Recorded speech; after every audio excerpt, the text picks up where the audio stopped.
En el nombre del Padre, y del Hijo, y del Espíritu Santo.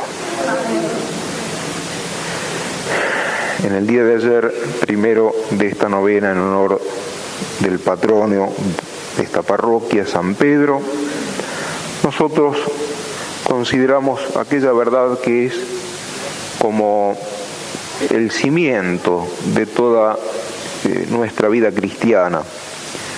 Para que una casa se asiente sólidamente, se levante sólidamente, debe apoyarse sobre buenos cimientos. No hay vida cristiana seria si no entendemos la verdad fundamental de que nos ocupamos ayer. Dios existe y Dios nos ha hablado. ¿Cómo sabemos que Dios existe? Sabemos que Dios existe porque el mundo con su orden, con su armonía, da suficiente testimonio de Dios. Sabemos además que Dios existe por la voz de nuestra conciencia. ¿Quién nos enseñó a diferenciar el bien del mal? Dios, evidentemente. Sabemos también que Dios existe por la historia.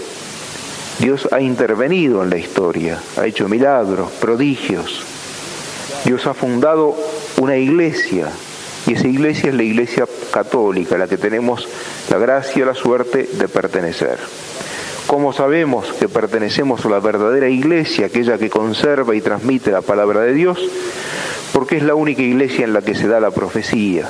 Nos detuvimos considerando cuántas cosas sobre nuestro Señor Jesucristo fueron profetizadas con siglos de anticipación, y a su vez Cristo hizo muchas profecías con respecto al futuro y se han cumplido la mayor parte de ellas. Faltan únicamente las profecías sobre su segunda venida, esa parte del credo que es expresada cuando decimos: y vendrá con gloria a juzgar a los vivos y a los muertos. Así que se han cumplido las profecías, únicamente Dios puede leer el futuro. Se han obrado milagros y únicamente Dios puede realizar milagros. Y por fin el testimonio de la santidad. En la iglesia, es decir, muchos estamos muy lejos de ser santos, pero a la iglesia nunca le han faltado los santos. Y los santos son posibles porque Dios les da una vida nueva, una vida que el hombre con sus solas fuerzas no puede conseguir, y eso prueba que Dios está en la Iglesia Católica. Así que la iglesia es fundada por Dios, recibe la palabra de Dios y tiene por misión transmitir a los hombres esa palabra de Dios. ¿Y cuál es la enseñanza que la iglesia da a los hombres? La iglesia fundamentalmente tiene una enseñanza que dar a los hombres. Para entenderla mejor, cerremos un momento los ojos y abramos los de la imaginación. Tratemos de representarnos a Cristo orando. Nuestro Señor solía orar muchas veces de noche, otras veces en pleno día. Cada vez que tenía un momento libre, oraba. Imaginemos cuál habrá sido la oración de Cristo. Si tantas veces nos admira ver la imagen de un santo orando porque parece completamente abstraído de las cosas de este mundo, ¿quién al orar se habrá abstraído, alejado más de las cosas de este mundo para hundirse, para sumergirse en el misterio de Dios? ¿Quién más que nuestro Señor Jesucristo? Nuestro Señor solía orar en el Monte de los Olivos, que está frente a Jerusalén. Y los apóstoles, al verlo de tal manera volcado hacia Dios, su Padre, como con envidia de esa oración, pero una santa envidia, porque nosotros tenemos que también aspirar a orar y orar intensamente y orar bien. Uno de los discípulos se acerca a él y le dice: Señor, enséñanos a orar. Y Cristo vuelve a las realidades de este mundo y le dice: cuando oréis, decid: Abba, Padre.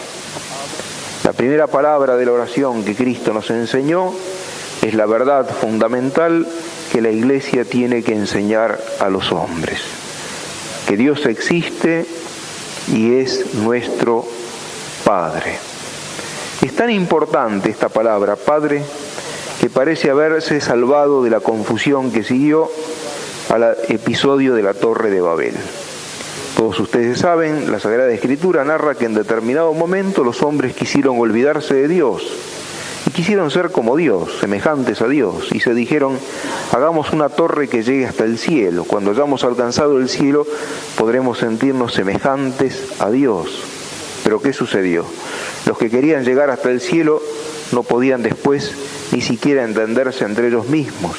Y así nació la confusión de las lenguas, la diversidad de las lenguas. Sin embargo, esa palabra Padre se mantiene más o menos parecida en todas las lenguas. Aparentemente, en todas las lenguas conocidas tiene la misma raíz. Trata de expresar como el balbuceo de un niño que quiere significar su afecto a aquel que le ha dado la vida. Siempre significa afecto, por eso nosotros al Papa lo llamamos de esa manera, Papa, papá. Papa significa papá, y al jefe de una comunidad religiosa lo llamamos abad. Abad también está conectada con esa palabra Abba, padre. Y a los sacerdotes, los fieles, le dicen padre, tratando de expresar respeto y al mismo tiempo afecto.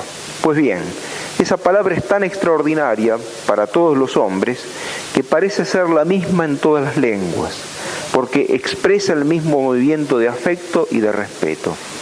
Pero qué cosa más maravillosa, a Dios también lo podemos llamar Padre.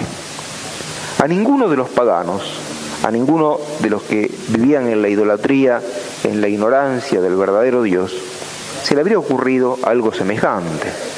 Los paganos adoraban dioses falsos, los astros, estatuas muertas de madera, de piedra, animales. En el antiguo Egipto se rendían cultos a gatos, a cocodrilos, a bueyes, a toda clase de animales exóticos. Aún ahora en la India, en muchos lugares, el que se atreve a matar una vaca, lo matan a él. ¿Por qué? Porque la vaca es un animal sagrado. Con ese tipo de divinidades, ¿quién se va a atrever a llamarlo Padre, a Dios? Los paganos tenían un refrán que decían, ¿pero tú crees acaso que Júpiter se va a ocupar de tus bueyes? Júpiter era el dios de los griegos, y para los griegos, los antiguos griegos, no los de ahora que son cristianos, los dioses, Júpiter y todos los demás dioses, vivían en el cielo completamente desentendidos de las cosas de los hombres. ¿Quién se iba a preocupar de algo que le sucediera a un hombre? El hombre pensaba que estaba solo en este mundo, en esta vida, que si había dioses, la mayor parte, todos los pueblos han creído en Dios, aunque no todos han adorado al verdadero Dios, pero para la inmensa mayoría de los paganos, los dioses vivían desentendidos de los hombres. En cambio, Cristo nos trae esta revelación. Lejos de estar desentendido de nosotros, está pendiente de lo que hacemos, de lo que obramos, de nuestras necesidades, por eso es providente, porque es nuestro Padre. Los primeros cristianos se asombraban tanto de este título que Cristo les había enseñado a dar a Dios, que sentían como la necesidad de justificar este atrevimiento. Y esa costumbre ha quedado en la misa. Por eso, antes de rezar el Padre Nuestro, decimos, fieles a las recomendaciones del Señor y siguiendo sus divinas enseñanzas, nos atrevemos a decir. Esa introducción al Padre Nuestro se pone para expresar de que no llamamos a Dios Padre porque a nosotros se nos ocurra, sino que somos fieles a la recomendación y a la enseñanza del Señor. Y por eso damos ese paso que es, a los ojos de los que no conocen la verdadera fe, un atrevimiento. Imaginémonos si alguien es introducido en la corte de un rey y de repente lo empieza a tratar con excesiva familiaridad. Los demás lo van a mirar como asombrado diciendo, ¿y dónde le sale tanta confianza? ¿Cómo es que se toma ese atrevimiento? Dios es mucho más que un rey, muchísimo más. Y sin embargo lo tratamos con más familiaridad de la que nos podríamos tomar con un rey o con un emperador o con quien fuera, por más confianzudo que fuéramos, porque le decimos Padre. Y no mentimos al decirle Padre. Por esta razón los cristianos se sorprendían tantos.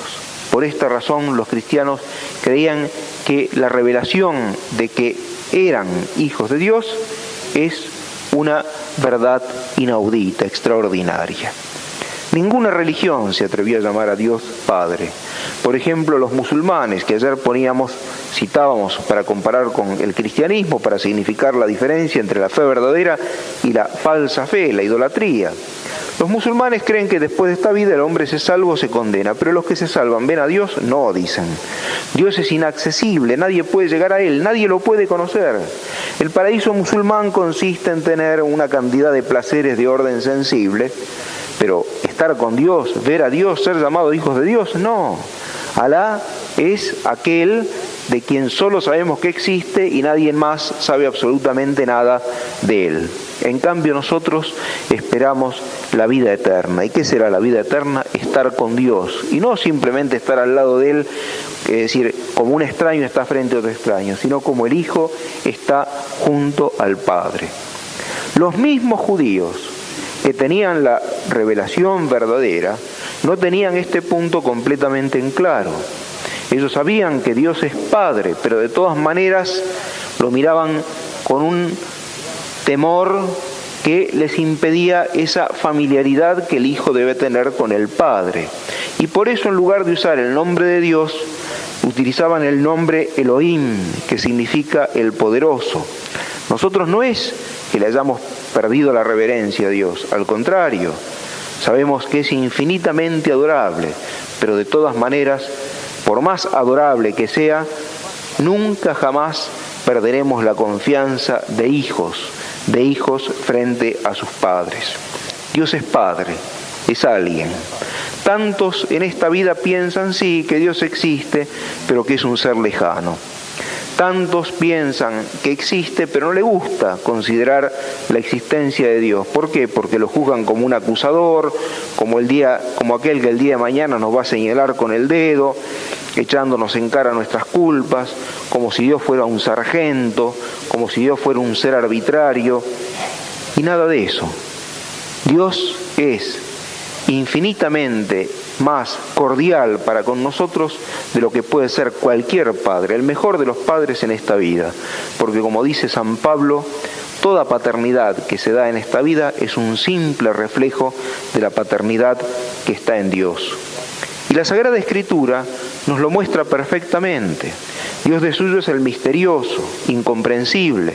Por eso tantas veces en la Biblia aparece rodeado de las tinieblas.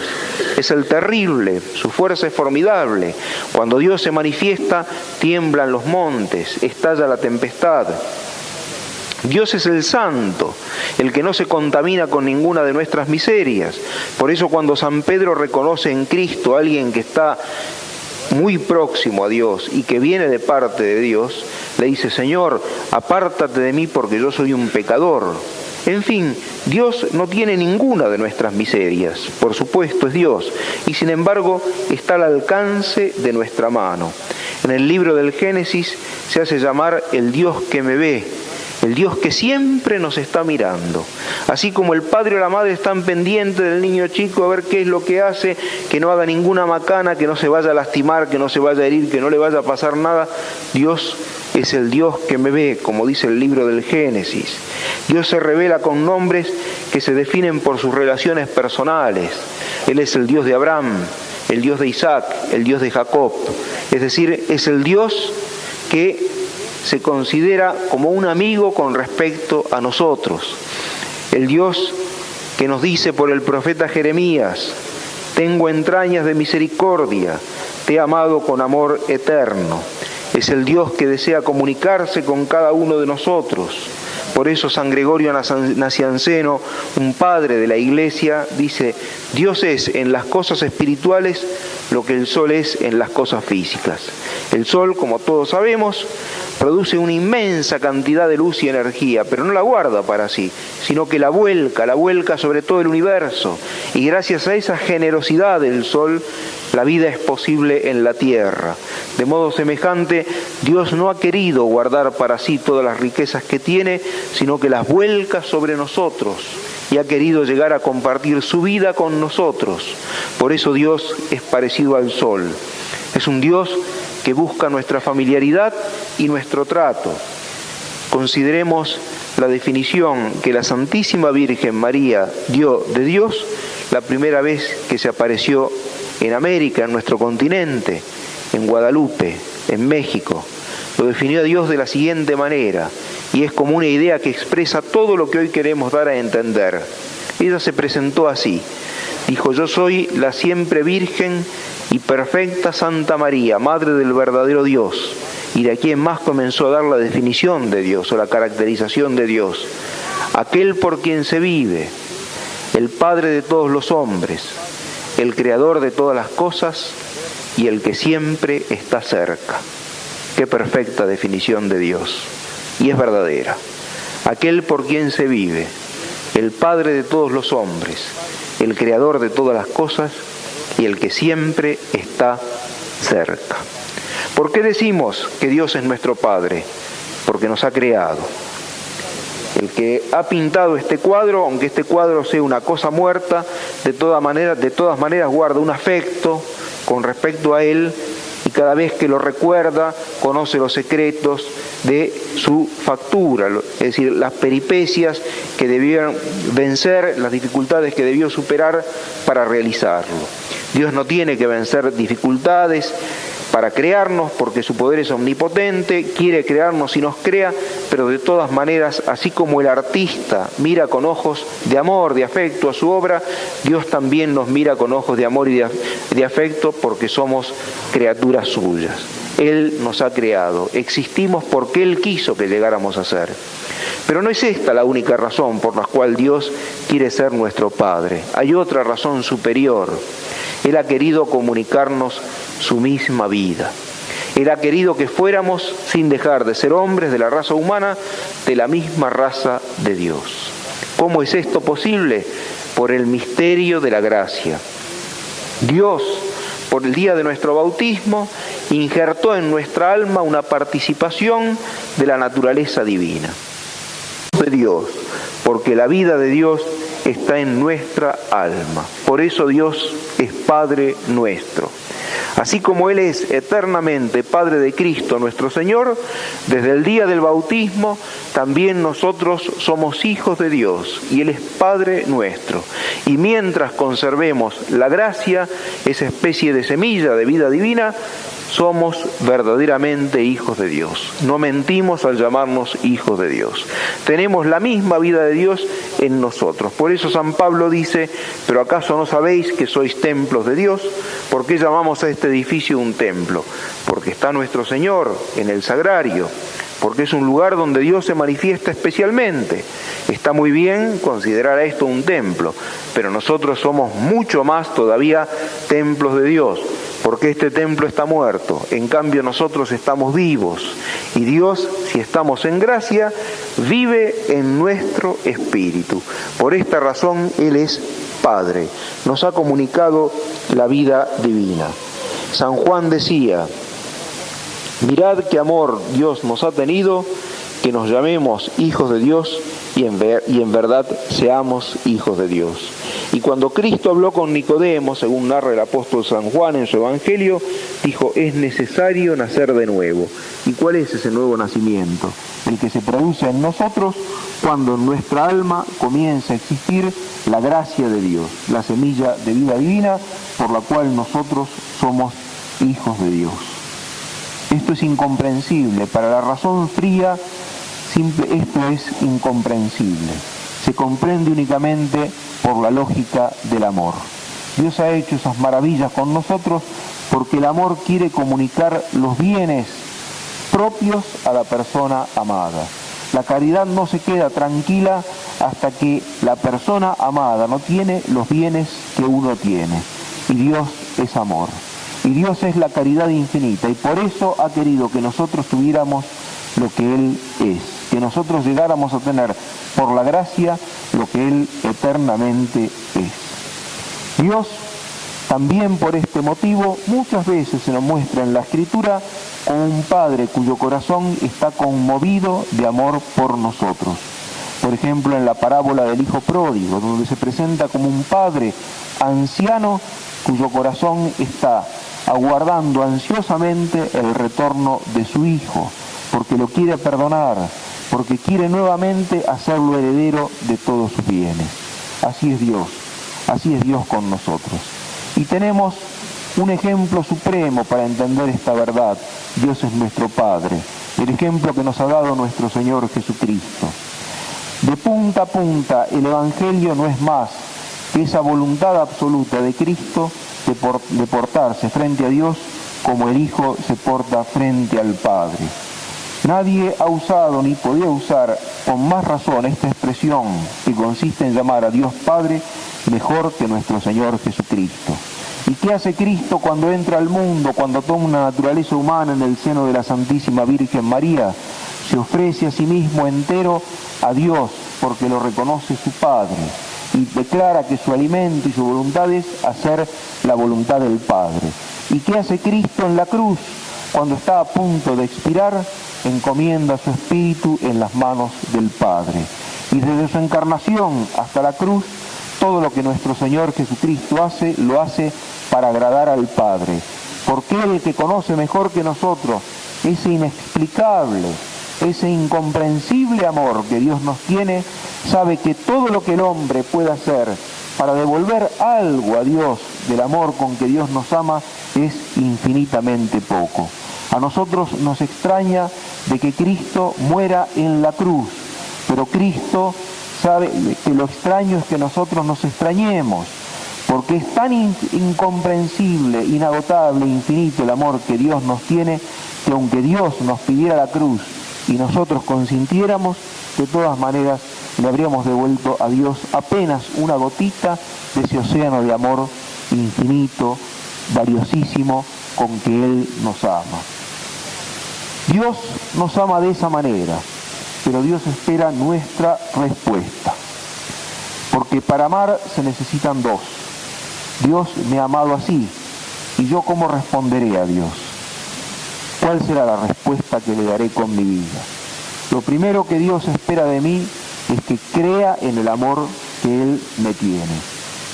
Cristo, cuando muere en la cruz, dice, tengo sed de almas. ¿En qué consiste esa sed de almas?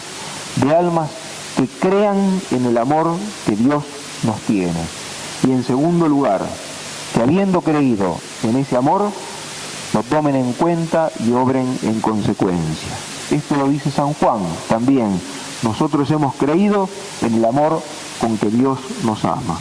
Si nosotros creemos verdaderamente en el amor de Dios, llegaremos a la santidad. No nos engañemos. La santidad no es para algunos bichos raros que la Iglesia termina canonizando. La santidad es para todos los bautizados. Y la santidad consiste simplemente en estar persuadido de que Dios ama a cada uno de nosotros y con nuestras obras de todos los días tratar de corresponder al amor de Dios. Sea lo que Cristo permita que sobrevenga, sea lo que Cristo nos pida en cada momento. Todos los santos han comenzado por aquí, estando persuadidos de que Dios nos ama y con la voluntad de corresponder a ese infinito amor. ¿Y cuántos han tenido tal persuasión? Todos, sin excepción alguna, han llegado a la santidad. De modo que, para sintetizar, Dios es nuestro Padre y nosotros sus hijos. Convenzámonos de esta verdad y comencemos a vivirla, aunque seamos hijos pródigos. Aunque tengamos muchas faltas detrás nuestro, de todas maneras, Dios nos está guardando como el padre del hijo pródigo lo estaba aguardando a ese hijo malo. Sin embargo, el amor hacía que él estuviera ansioso esperando su retorno. Si nosotros con nuestra vida aceptamos volver a Dios, recibiremos ese abrazo de Dios en lo interno del alma, en el corazón, y también nosotros, a nuestro modo y con todos nuestros defectos, llegaremos a la santidad. Que así sea.